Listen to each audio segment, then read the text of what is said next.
नमस्कार. आजच्या या एक्सप्लेनरमध्ये आपण जनरेटिव्ह एआयच्या तथाकथित जादूमागचं खरं रहस्य उलगडणार आहोत.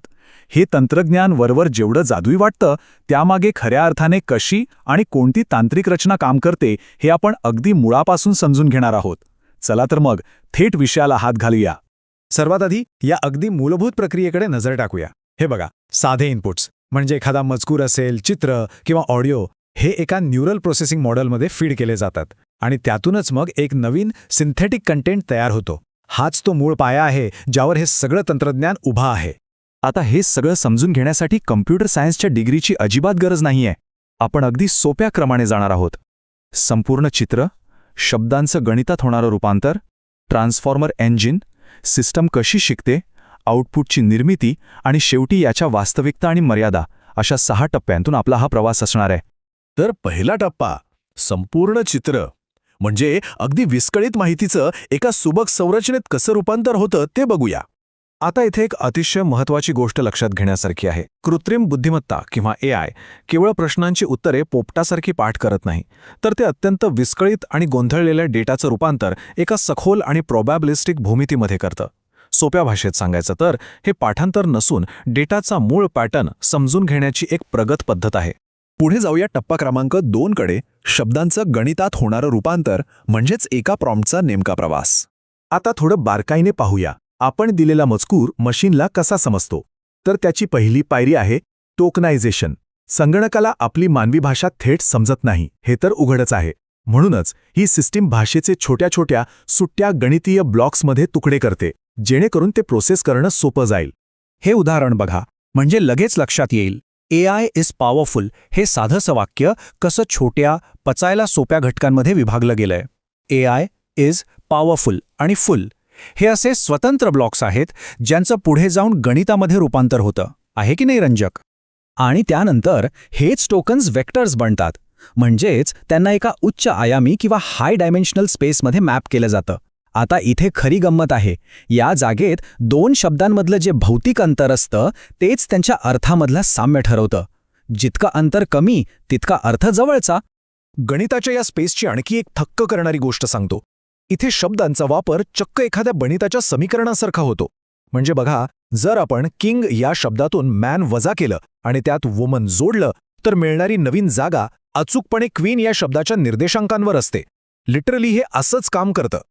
पण ह्यात एक अडचण अशी असते की सिस्टम सगळा डेटा एकाच वेळी प्रोसेस करत असते.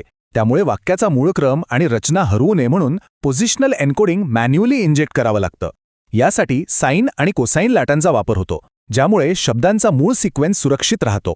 चला आता टप्पा क्रमांक 3, ट्रान्सफॉर्मर इंजिन. या संपूर्ण पॉवरहाऊसच्या आत नेमकं काय चालतं ते बघूया.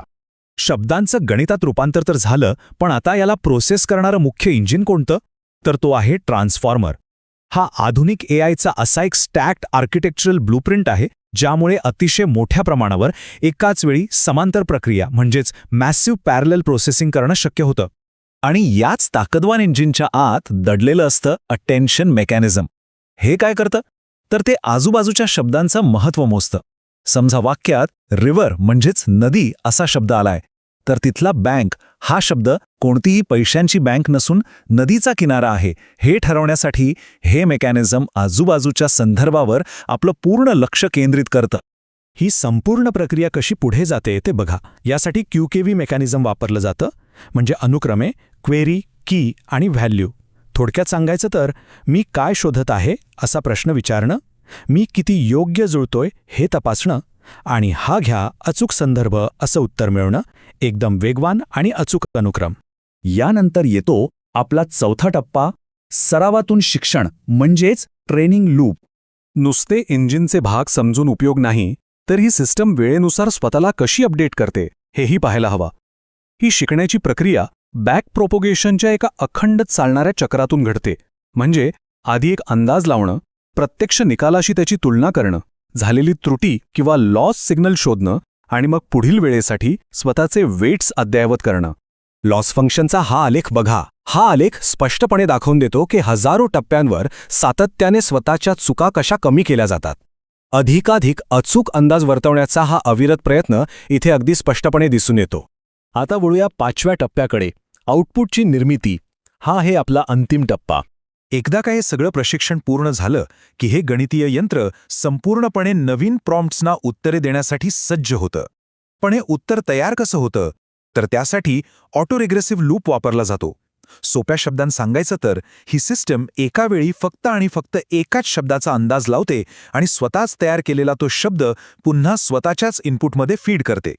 अर्थात या आउटपुटवर काही नियंत्रणं असतात. सिस्टमचे काही पॅरामीटर्स ठरवतात की गणितानुसार जो सर्वात अचूक आणि अपेक्षित शब्द आहे तोच निवडायचा, की एखादा अनपेक्षित वाईल्ड कार्ड शब्द निवडून उत्तरात थोडी मानवी सर्जनशीलता, थोडा फ्लेअर आणायचा. आणि आता शेवटचा पण सर्वात महत्त्वाचा 6वा टप्पा, वास्तविकता आणि मर्यादा. आउटपुटचा पाया समजून घेणं.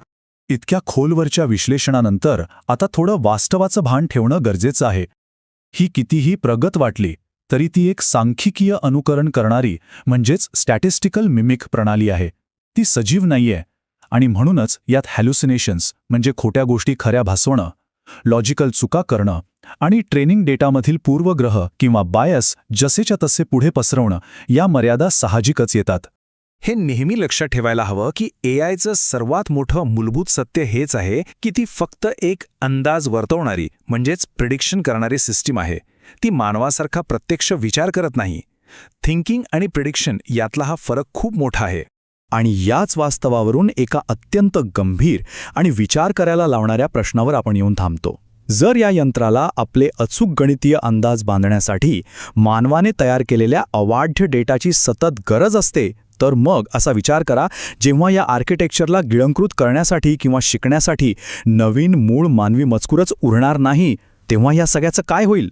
विचार करण्यासारखी गोष्ट आहे ना, यावर नक्की विचार करा.